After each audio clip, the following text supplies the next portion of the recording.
Ladies and gentlemen, welcome to the #1 professional wrestling radio show in Las Vegas. This is the Mark Hoke Show. The Mark Hoke Show. Going bell to bell with the best in professional wrestling news, entertainment, and lots of Sin City surprises from inside the squared circle. Now, let's get to all the exciting pro wrestling action and bring on the host. Here is Mark Hoke. And we return for hour number 2 of the Mark Hoke Show. Thanks for being with us here on KDAWN 101.5 FM. It is the talk of Las Vegas. We've got the best in pro wrestling news and entertainment for you here. And we'll call it a tie with Jeremy Lambert and the boys from Fightful. Just to be fair, you know, I don't want to insult anybody or, you know, put them in a bad spot and say, you know, start a fight early on Sunday morning, even though he's coming in from the East Coast. But we have a terrific show, and we want to thank all of you for tuning in. We certainly do appreciate it. And you know what? I just don't feel like wasting any time because you've heard me enough for hour number 1. Let's bring in a fresh voice for you from Fightful.com. In the Weeds does a great show there on YouTube on Fightful Overbooked. If you haven't listened, well, you know what? You are missing something just so divine and spectacular. You know, it's just heavenly. Jeremy Lambert on the show. What's going on, buddy? How you doing, Mark? I appreciate the intro. I appreciate the kind words about a show where I don't know how much we can say, but like we get a little wild on that show. It's a you know, kind of early morning for us over there on In the Weeds, and we're talking about punching boxes and making movies that shouldn't be made. I don't know if people really want to listen to that. It's not always wrestling centric. Yeah, that's all right. It's fun. That's what you're supposed to do. Fun. I think it's very fun. People forget that sometimes, that, you know, you're supposed to be doing something entertaining. You know, so it's okay to entertain and deviate every once in a while. Hey, that's fair. And we got to do it 3 days a week as well. We don't have to. We choose to do it 3 days a week. We like to have a lot of fun. Unfortunately, I got to work with Joel Pearl for 3 days a week. I know he's been on this show before. Probably maybe said nice things about me, but I'm never going to say a nice thing about him. Well, good. I don't blame you. Yeah, I got to hang out with Joel when he was down here for the TNA event, and I'm sure he's going to be coming back for the next one too. So I would imagine I'll get to see him again. So, but yeah, he was all right. Come on, man, he's Canadian. Yeah. Canadians are like, they're nice to your face, but then they're real jerks otherwise. Wow. Just jerks, people. Well, it depends. It depends which Canadians you're talking about. But Joel was cool. Come on. You're throwing onto the bus a little much. I don't mind Joel. If I do a show with somebody 3 days a week, I gotta like them to some extent. I couldn't do a show with somebody as often as we do and not get along with them to some extent. Yeah, absolutely. He's okay. Be good, Jeremy. Because I'll text him right now. I'll tell him to get on the show. I'll text him too and tell him that I'm burying him. I don't care. Fair enough. All right. Well, let's get down to a little business here. I haven't got to talk to you too much about this lead up to WrestleMania. And ever since The Rock invaded and has made things all sorts of crazy and goofy and silly and gotten Fox involved and has women flashing their boobs and all this crazy stuff. What have you thought about all this? Because I know I was kind of like, this is weird, and then it's taken wild twists and turns. What do you think? I thought when The Rock initially came back and Cody did the whole step aside and like, I'm going to take everything from you, but not at Mania. Here's The Rock. That was when I was like, this doesn't seem like the play, even though I loved the idea of Rock and Roman. I do think that is a big match. I do think fans would have been excited for that match. Then they pivoted. How well they pivoted is up to you. You know, the story could maybe a little disjointed on how they tried to tell it, but I've loved everything The Rock has done. It's a throwback to the Attitude Era a little bit, a throwback to just kind of the Wild West days of, yeah, sure, let's just do 20-minute promos, 30-minute promos. Let's go a little bit longer. Let's say things that are a little bit wild, like go smoke some crack in Phoenix is the meth and crack capital of the world. Like it's a little bit crazy. I'm for that. The Rock concert, like Rock is cool in a wrestling setting. I think Rock is cool in general. I know he's taken some hits in Hollywood over the past few years, but in a wrestling setting, The Rock is cool, and heel Rock is certainly very cool. So I've enjoyed just about everything Rock and Cody and Roman and Seth have done. I thought Friday's segment could have used a little bit more, but they got still another 2 weeks. So 2 more SmackDowns before it. So you don't want to peak too early on things. So the understated tones of Friday's segment, I was okay with.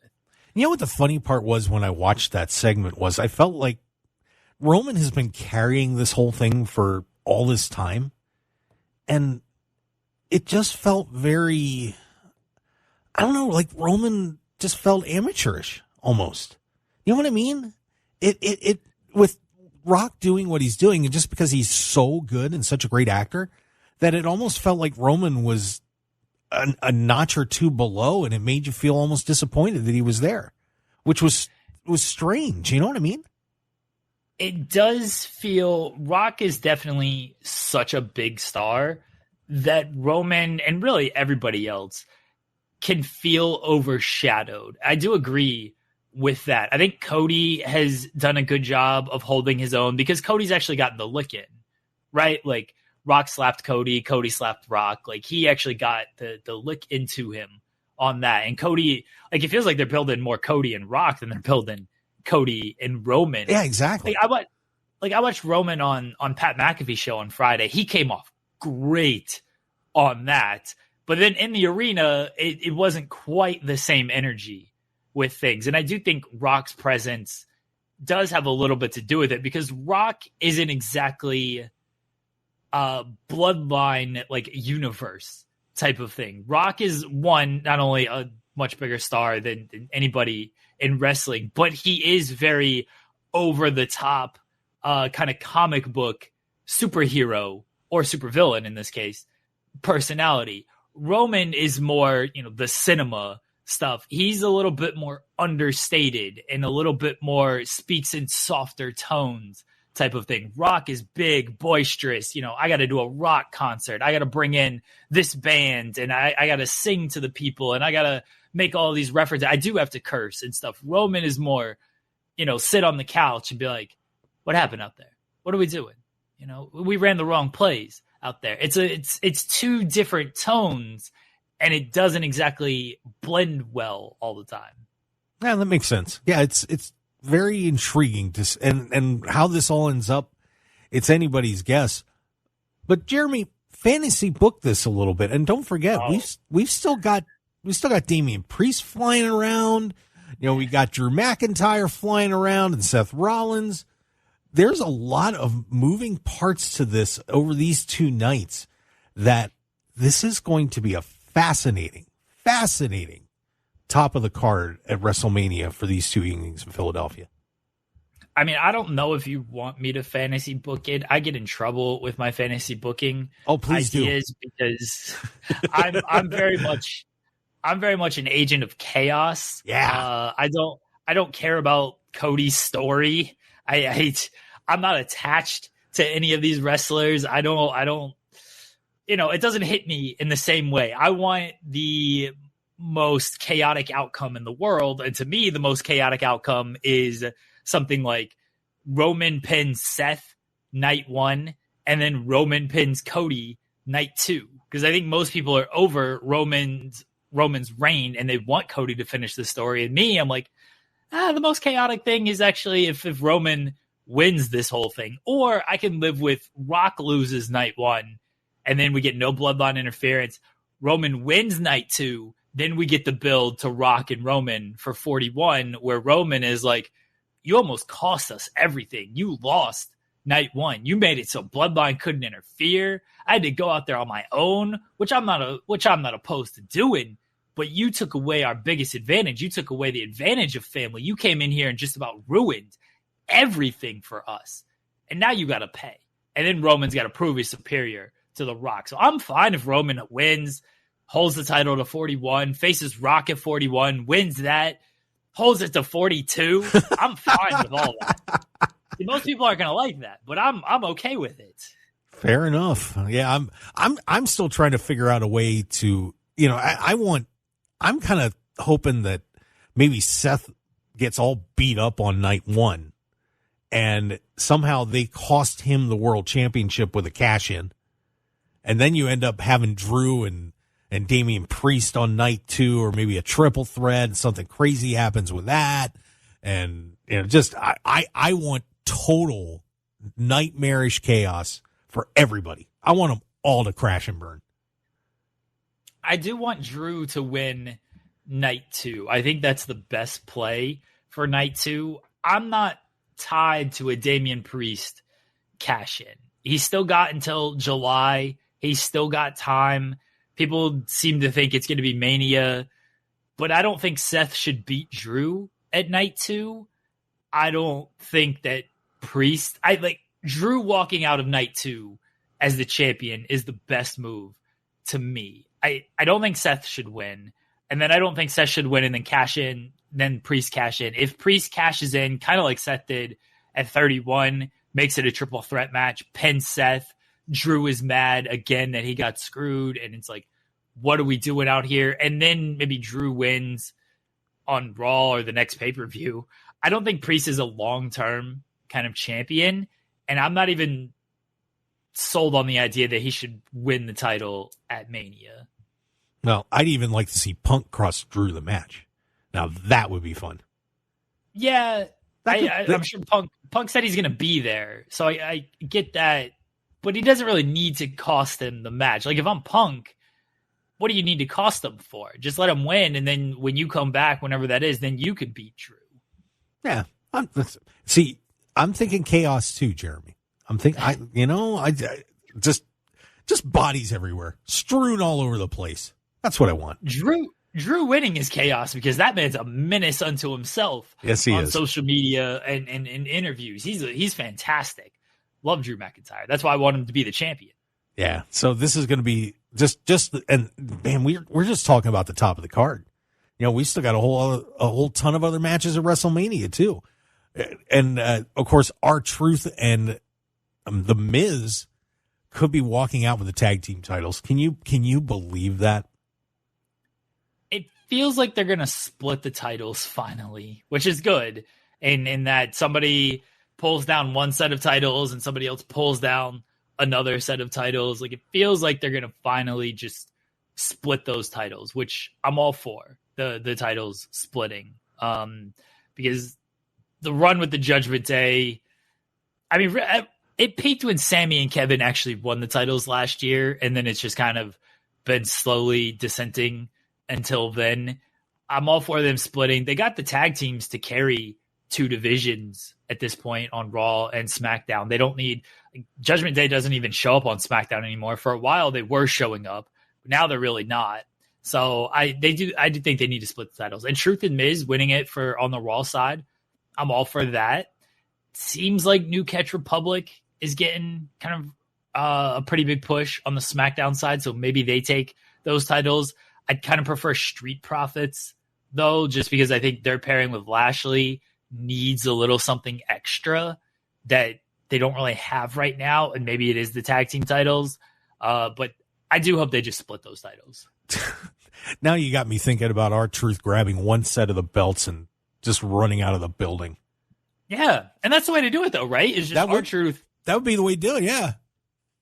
Just R-Truth is like, I got one set, we won. And then it's like, wait, no, there's another set. Instead of, the obvious way would be, oh, there's two people on the ladder fighting, and then one person pulls down one set and another person pulls down another set. That's another way to do it. But I actually like the idea of just R-Truth pulls down one set of the titles. He thinks he's won the whole match. There's still another set of titles up there, and then some other team goes up there and it's like, well, we got these now, so we're now this champion. Oh, God. Now my head's just spinning, Jeremy Lambert. It's just spinning. It's all your fault. My bad. My fault. It's all good, brother. It's all good. That's why I like talking to you, because the creative mind of the chaotic brain of Jeremy Lambert, it's just absolutely incredible. So I'll tell you what, I'm going to stop. Wrestling, you can do anything you want. That is very true. And many crazy things happen in this unbelievable industry of pro wrestling. I've got an interesting question for you, because for those that don't follow Jeremy's Twitter account, he always has a couple different things he likes to put on there, and one is about Bryan Danielson. And when we come back, Bryan Danielson just had an interview where he brought something very entertaining up, and I'm going to ask Jeremy about it when we come back. So let's take our first break, and when we return, more with Jeremy Lambert from Fightful.com. He's one of the best in the industry, guys. So you are privileged to listen to this man. Take everything he says as gospel. Stick around. We'll be right back.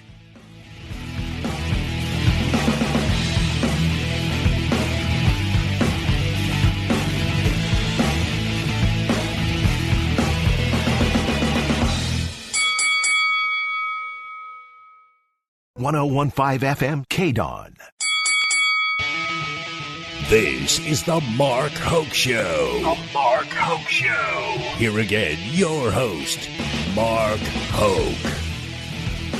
And we return to the Mark Hoke Show here on KDAWN 101.5 FM, the Talk of Las Vegas, the best in pro wrestling news and entertainment, because that's what we do. And I get the best guests, guys like Jeremy Lambert.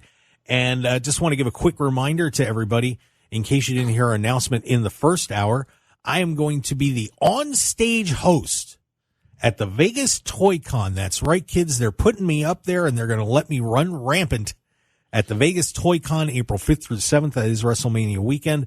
So before you start tuning into your televisions for WrestleMania, I'm going to be up there hanging out with Mick Foley and Sting at the Vegas Toy Con. It's going to be awesome. Plus, of course, Mario Lopez, Amy Jo Johnson, the Pink Power Ranger, Kyle Phillips, and let's see who else is going to be there. I've got my whole list. Adam Rodriguez is going to be there from CSI Miami. Let's see, we got Dawn Bennett and Tia Ballard from My Hero Academia, Dragon Ball Z, all that. It is going to be awesome. So go get your tickets. Just go to Vegas Toy Con right now, April 5th through the 7th. I'm even going to be playing some Plinko and Match Game with all of you, too. So it's going to be terrific. So, yeah, Mick Foley and Sting. And we got the FSW press conference. I know Brian Cage and Chris Bay and some others are going to be there, too. So I know I'm going to be interviewing Mick Foley at that. So it's going to be great. Great, I tell you. And you get me, which means I'll probably try to ruin it. But that's okay. So check it out at VegasToyCon.com. Jeremy, that's going to be scary. This is getting live streamed, too. Yeah, it's going to be fun. I'm just going to be interviewing Mick Foley from a live studio audience at the World Trade Center in Las Vegas. You're going to do great. Ask Foley about, doing a last match. He's talked a lot about that. He says he's going to try to do it. Ask him about Mind Games against Shawn Michaels, one of the greatest matches of all time. Those are the top two questions that I would have. I really want to know more about. I'm sure he's spoken about it. He has spoken about it a lot, but Mind Games against Shawn Michaels. Ask him about that. I will definitely consider that. By the way, just a reminder to everybody out there, it's on the Toy-Con site. No bats allowed. Oh, can't bring a bat for Foley or Sting? No bats allowed. Sorry. I just noticed that on the promo sheet there. That's pretty bad. No bats allowed. Anyway, I wanted to ask you, Jeremy, because Jeremy, give him the line without swearing. Give him the line about Bryan Danielson. Imagine thinking Bryan Danielson ain't the effing GOAT. That is my tweet every single time Bryan Danielson comes to the ring for a wrestling match. There you go. Now, I want to get your thoughts on this quote that he had in this interview. I believe it was with SXSW, and it was talking about his philosophy on attracting a wrestling audience. I thought this was really interesting. Here's the quote. You're not just battling other shows. You're battling people's addictions to their phones and all sorts of things. How do you keep people's attention? In my mind, it keeps going back to this idea of quality. Something I said when I first joined AEW is that if you put on excellent professional wrestling, people will tune in. That's the goal weekly. Put on an excellent professional wrestling show. Now, do you think he's totally right when he says that? That if you Just go out and you put on good matches. That's going to do the trick. Is he correct? I hate to say Bryan Danielson is wrong because he's Bryan Danielson. But sometimes you got to put the title on the top guy. Sometimes the top guy's got to be the top guy. People want to tune in to see great wrestling matches. Yes. I don't think Bryan Danielson losing all the time always makes the most sense. I do think Bryan Danielson should hold a championship. You look at the champions in AEW, it is established people. Samoa Joe has been around for 2 decades.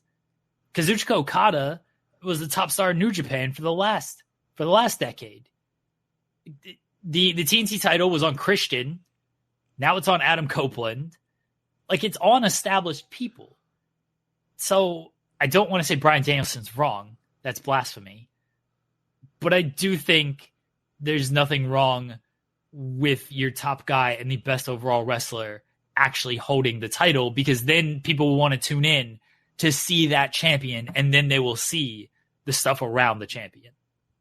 Let me take a different approach to what he said too.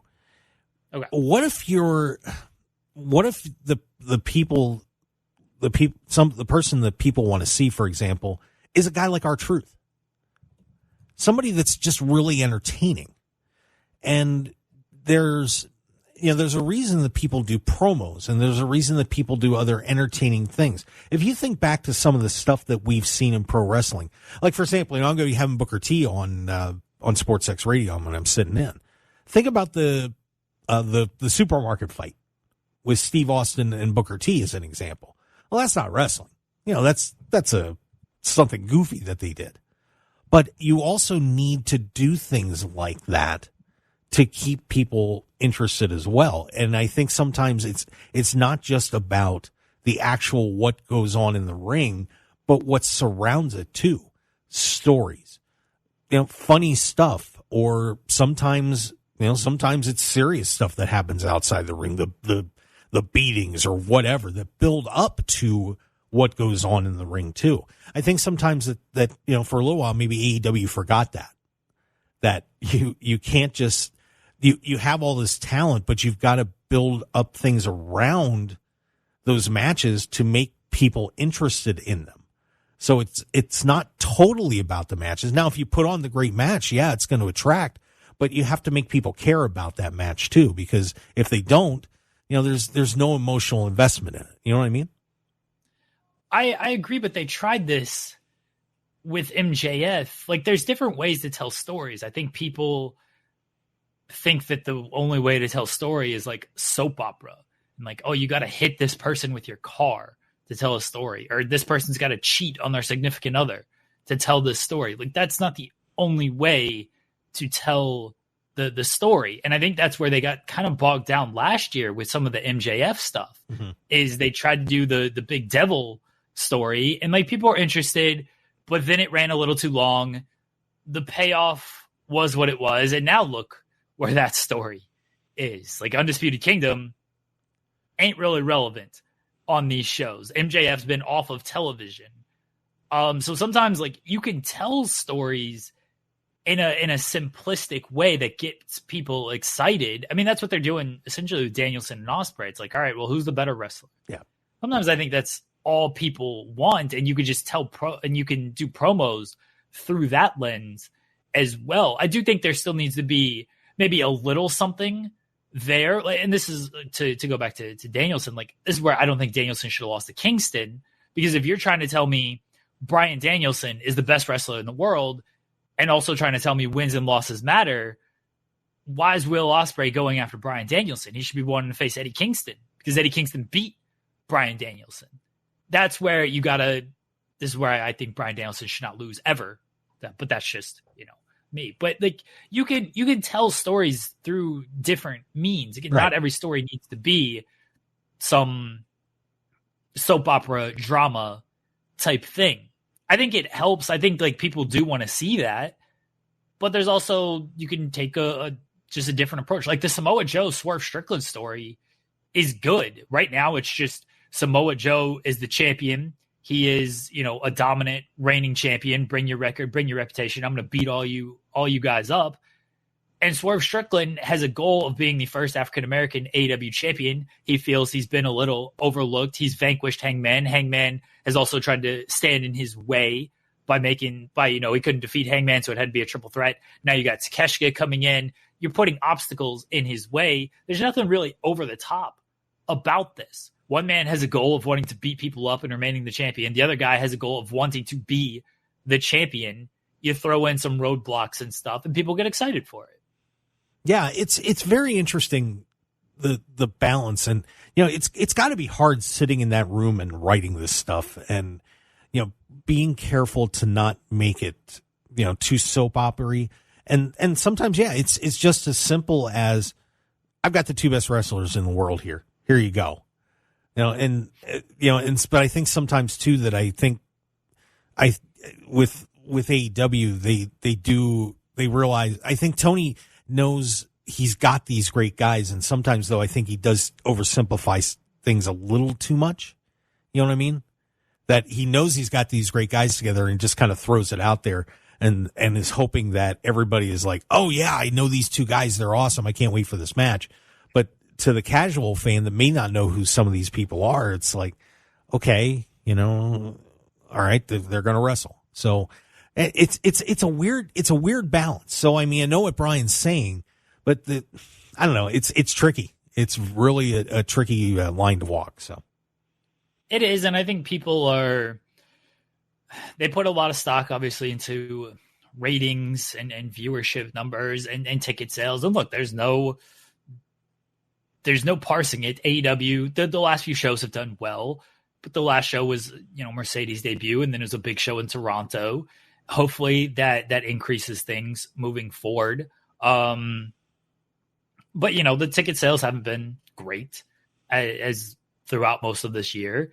The viewership is kind of plateaued where it's at. So people are always going to look at, okay, well, what can we do different? Because clearly this isn't working right now. And I think where they messed up is they did try to go too different. And that is what kind of turned off so many people. Obviously the Punk stuff didn't help. The whole situation it divided the fan base. It really, really did. If you looked online, fan base was completely divided. You were either Team Punk or you were Team Elite. And I think a lot of those Punk people were like, all right, well, I'm out on this. I was only here for Punk. And now he's gone. You've got people tarnishing him. I'm out. I'm done with this.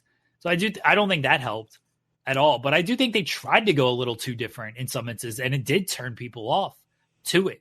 And I think what they were doing was working because what they were doing was presenting an alternative.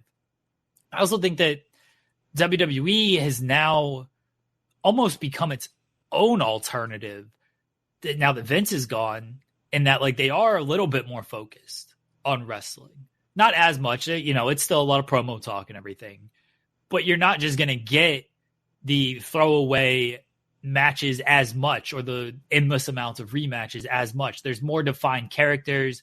There's more stakes in the matches now that WWE just wasn't doing for the longest time. And now people are like, oh, well, they're already the top in the industry. What they're doing now is actually what we want. So we're just going to tune in here instead of watching AEW because everything they're doing is just kind of coming off as a secondary promotion. So it's tough being number two. They're a very strong number two. I hope people realize that and that they're not close to going under or anything like that.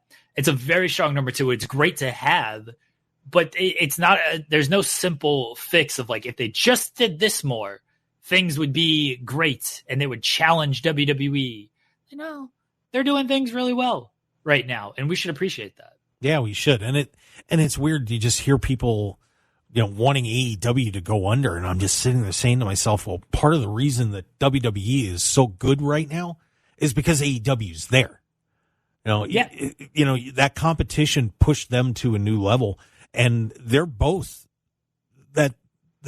pushing each other to a place that I didn't think wrestling could get to.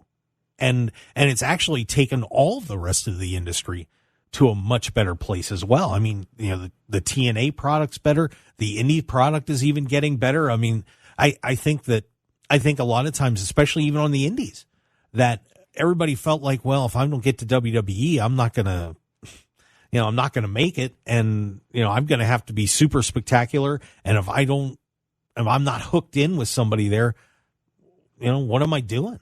You know, so now the door has been just swung open at every promotion in the country. And I think it's been amazing to see the improvement at every level in professional wrestling lately. It's a lot of fun. To circle back to sort of Danielson's comments about, like, if you put on great wrestling, fans will always want to see great wrestling. I think where it becomes that doesn't become the full truth is that there's just so much wrestling. And so, yeah, if you put on a lot of great wrestling, sure, like, people want to tune in to see it. But, like, a lot of these indie companies put on great wrestling, but we see so much great wrestling that it's like, all right, I've seen this before. I know this is good. And, like, AEW, a lot of these matches stand out above the rest, but I don't think it's a full truth in that, like, if you build it, they will come type of thing, because you can just see great wrestling any day of the week. And I do think that's where you do need a little more story to get people invested, and not even so much story, more just like characters to get people invested. That's always been my kind of complaint with AEW, is like, everyone's like cool and stuff, but you're not really sinking your teeth into every single person. Yeah, I love Bryan Danielson, best wrestler of all time, in my opinion. But when were fans really behind him? It was when he was the plucky underdog who everyone rallied behind. When were they also behind him? When he was the Planet's champion and he had the hemp title, which absolutely rules. And then he was opposing Kofi and leading into Kofi Mania. There was a really well-defined character in both instances with Bryan Danielson. Now, the underdog stuff, it was him being him, and then he just got screwed over by the booking until they had no choice but to put him there. But just like great wrestler Bryan Danielson, I can see if people are just like, oh, okay, there's just a lot of great wrestlers.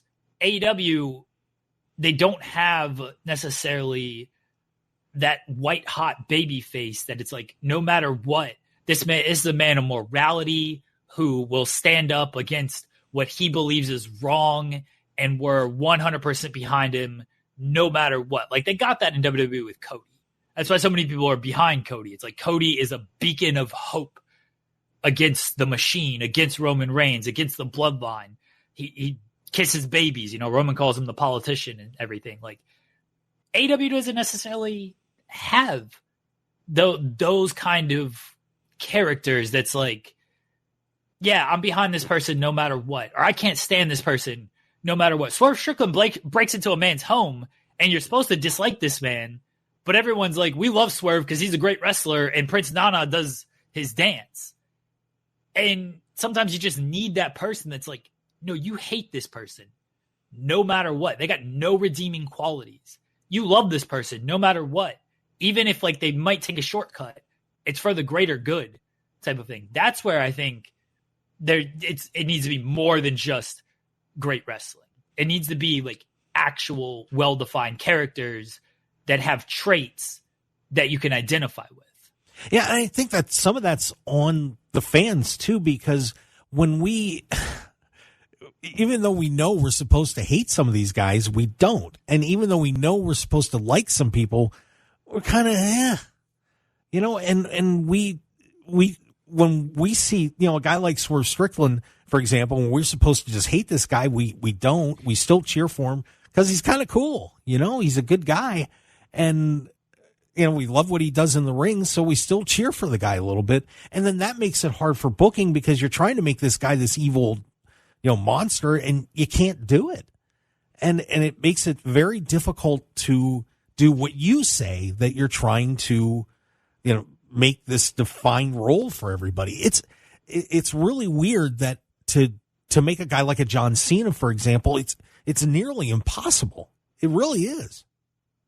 It is very tough, especially in AEW where people just want to cheer for cool wrestlers and people like really cool wrestling matches. Like Swerve should have been kind of their top heel with no redeeming qualities, but people just cheered for him. I think Hangman should have been like their red hot babyface that people really got behind, but then they felt they had to turn him because everybody was cheering for Swerve. Samoa Joe should be your despicable heel, but people think Samoa Joe is cool because he is. So they want to cheer for Samoa Joe. And they got good baby faces in like Darby. I know he's injured right now, but like Darby's a guy that people rally behind and kind of connect with. Orange Cassidy is a guy that gets rallied behind and people see something different in him. The Young Bucks, they're trying with the heel stuff, and Okada's part of that, but people still just want to cheer Okada because people think Okada is cool and he's such a great wrestler. So it is tough. It is sometimes on the audience to just be like, hey, actually boo this guy, and like that's a respect for the work they are doing as well instead of cheering everything they're doing. I do think in some aspects that's also when you need to, and I kind of hate saying this, but like almost dumb down the wrestling and don't do so many cool moves that people are going to cheer for. Sometimes you do just need to be like, you know what? I don't actually like this person because not only is he a bad person, but he's not doing a bunch of cool stuff that I think rules in a wrestling ring. He's actually wrestling kind of a meandering style and cheating in the matches type of thing. Because I do think that is one thing they do lack is there's no like kind of down period. Like Okada's still going to do all of his cool moves. He's not going to like fully cheat in a wrestling match. And I do think stuff like that needs to be happening. Yeah, it's funny that when, you and I, we deal with this stuff every day looking at it, and the intricacies and just little tiny things that go into the industry and matches and characters and everything else. Man, the line is so fine between success and failure. It's incredible. Of course, Jeremy Lambert has no problem with that with Fightful.com. Did you want to stick around for one more, Jeremy? You got time? Or Yeah, I got time. All right. Well, let's do that then, because you know what? He's the man. And if Jeremy wants to stay on my show, he can stay all day. Because, he's amazing. That's it. That's all you got? I appreciate it. Yeah. I appreciate it. Come on. You're a little bit of a heel. You're supposed to be, I'm a man. I'm not a heel. I feel like I'm a baby face, but I don't know. Maybe I'm a heel. I don't know. It depends what mood. Come on. With Joel Pearl on In the Weeds, you're the heel. We all know I'm this. the baby face. The crowd loves me. They can't stand Joel. Joel's always wrong. See, there you go. That's heelish. Stick around. We got a little bit more here. One more segment with Jeremy Lambert from Fightful.com. Stick around, everybody, here on the Mark Hoke Show on KDAWN 101.5 FM, the Talk of Las Vegas. We'll be right back.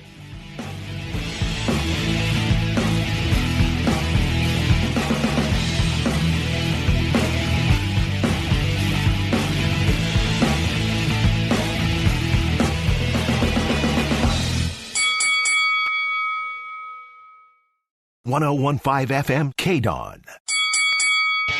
You're listening to the #1 professional wrestling radio show in Vegas, The Mark Hoke Show. The Mark Hoke Show. Now, here again is Mark Hoke. Let's do this one more time, shall we? The best in pro wrestling news and entertainment on KDAWN 101.5 FM, the Talk Las Vegas, The Mark Hoke Show. Thanks for tuning in with us and sharing a little bit of your Sunday morning with us. It means a lot to me and everybody here at KDAWN. We are the top-rated live show on this station on a Sunday morning. We're going against Jesus and Casey Kasem and everybody else and winning. NCAA tournaments on? Yeah. Tournament games going on right now? There's all sorts of stuff. How's your bracket, by the way? I know you do some sports stuff on your shows. So. We do, but I don't fill out a bracket. I'm not a big college basketball player. I love the tournament. I'll watch the tournament all day long because I just like championship settings, even if I'm not super familiar with the teams or anything. I don't fill out a bracket. I don't even pretend like I know what's happening in these games. I just root for good games. Fair enough. Jeremy Lambert, too chicken to fill out a bracket. That's okay. Hey, yeah, that's fair. I mean, I definitely ain't filling out for money. I'm not going to spend like $5 to fill out a bracket. That's just a waste of $5 for me. I'll fill out one for free. Okay. But yeah, my bracket's not doing well, I'm sure. I fill it out and never check it again. I think I've still got 13 of the 16 Sweet 16 teams left so far. Unlike last year where my bracket was, you know, you have a little shootout game at the carnivals where you're blowing out the red star. Yeah. You know that? Yeah, my red star was, it was not good. It was destroyed. It was very, very bad, and I just tried to forget about that. I had one of the worst brackets on CBSSports.com in the entire planet. It was that bad. Anyway, TNA, a little bit of news out of there last night is apparently the Motor City Machine Guns are leaving. So they are out of there. We also have Killer Kelly is apparently, we wonder why MK Ultra lost the tag titles, the Knockouts tag titles again. Well, now we apparently know, because one of them's taken off. I got breaking news on Killer Kelly. Yeah, what's up? This is from my boss, Sean Ross Sapp, Fightful Select. She's still with TNA. Okay. It seemed like there was miscommunication, and she's under contract until August of 2025. Okay. So I don't know if Killer Kelly's leaving just yet. All right. So not going anywhere. But so we did lose the Motor. It seems like she might be taking time off, and that's why people thought that, like, oh, she's leaving. But I think it's just taking time off, not actually leaving. All right. So, but we still have the Motor City Machine Guns taken off there. So that's kind of a big deal. I think it's not necessary, but I do think like they've done everything they can do in TNA, so they might as well see what else is out there, see what other offers come their way. They're obviously talented as a tag team and as individuals. I think they'd fit in great in AEW. Obviously, they were there for one match a couple years ago. I think they do well in WWE. I'm very curious to see what that would look like. But I'm always curious when like it's someone you wouldn't expect in the company showing up in the company. So I don't know where they're going to go. My gut is always these people end up in AEW. Like, people who have been at AEW before and kind of have an AEW, we'll say, vibe to them. I feel like they're going to end up in AEW. I'd like to see them in WWE, though. I'd like to see what that looks like. That would be fun. I think that they would certainly deserve the opportunity. But I know Joel's pretty hooked in with TNA. Is everything okay back there with, since Scott took off? Is it settled down? I assume so. The shows are still running. They're still doing their thing. No one's really said anything negative about TNA in that way. Like, they're just churning out shows. I know TNA is going to be around forever, I feel, just because they are literally hard to kill. But they're at where they're at, and they've been where they're at for a very long time, and I don't really know what there is, like, solution-wise to not make them where they're at, to, like, boost them. Maybe it's live television, but I don't know if that's the end-all, be-all. I don't know if that's the cure. There's already just so much wrestling. Like, AEW came along and just knocked them down, and now they're another promotion out there that has a lot of good wrestlers, that does some really good things, but they're in the hierarchy of where they're at, and they can get a lot of different people. They're bringing in Nemeth, they're bringing in Mustafa Ali, but they're still where they are. Yeah, they just keep floating on. As was that Modest Mouse float on? I'm not sure. I got to look that one up. Now you're making. I'm not. If it's not Taylor Swift music or Eminem, I don't know who actually sang it. Wow, that is a very interesting combination, sir, to say the least. But of course, we'll keep an eye on that story. And then, of course, TNA is going to be here April 20th and 21st. So looking forward to having TNA here at the Palms. Make sure you get your tickets for that. And I'm sure we'll be hearing from some of the TNA stars as we get closer to that event. Jeremy, what do you guys have going on? Hype it up, brother, with Fightful and, of course, your show. Real quickly, I was correct. It was Modest Mouse with Float On. So my wife has informed me that I was correct on that. Thank you to her. Oh, man, we got so much going on over at Fightful. You can just go to Fightful.com, check out all the news and stuff we have there. Fightfuloverbooked.com if you want more of me and my voice or my face. Every Monday, Wednesday, Friday, from 10 a.m. Eastern to noon Eastern, it is myself and Joel Pearl on In the Weeds. And I do another show called The Spotlight at 8:30 a.m. Eastern on Thursdays, myself and Steven Jensen. We have a lot of fun. We do a lot of interviews. It's a good time. Don't follow me on Twitter because I'm a troll on Twitter, so you probably won't like a lot of my takes. If you just go to Fightful.com and you'll see my name on the page, you can click my name, and then you can see all the stuff that I do. Sounds fantastic. And it's always a pleasure to have you on the show. And being very frank, one of the best, if not the best in the business. And I really have tremendous respect for you, Jeremy. And I thank you for everything you've done for me and the show. And, just keep it rolling, man. You're awesome.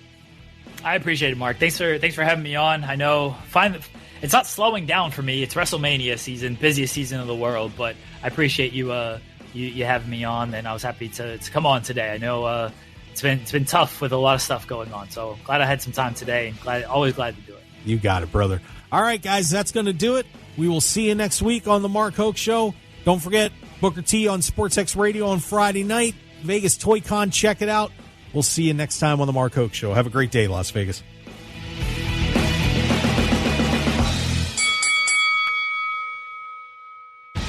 Want more of the Mark Hoke Show? Follow us on Twitter at Mark Hoke Show. Like us on Facebook at The Mark Hoke Show. And visit markhokeshow.com to keep up with everything happening with the show. And remember to check out all of our archive shows on YouTube at The Mark Hoke Show and download our podcasts at markhokeshow.podbean.com and all your favorite podcast outlets. So join the Mark Hoke Show family today, and thanks for listening.